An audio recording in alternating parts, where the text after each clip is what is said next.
шаҳристони ҳулбуки асри миёнагӣ ифтихори вилояти хатлон ва тамоми тоҷикистон бахшида ба 35-солагии истиқлоли давлатӣ атрофи майдони 15 гектари сертификатшудаи ин ёдгорӣ бебаҳо бо панҷарабандӣ иҳота мегардад. Корҳои сохтмонӣ дар ин самт идома доранд.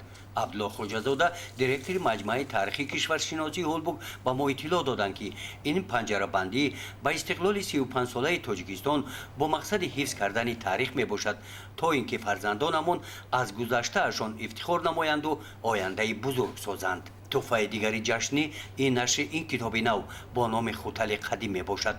муаллифон дар он саҳифаҳои таърихи ин сарзаминро ҷамъоварӣ карданд. ин китоб садои гузаштагон аст.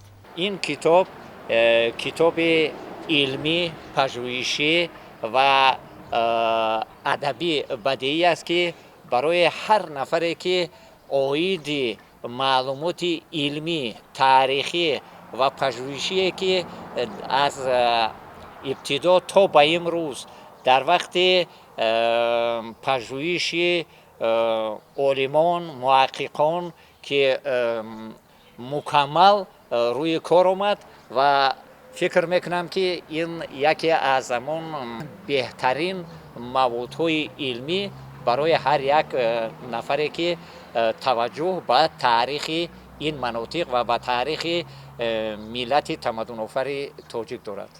панҷарабандӣ девори шаҳристонро ҳифз мекунад. китоби хутали қадим хотираро ҳифз мекунад.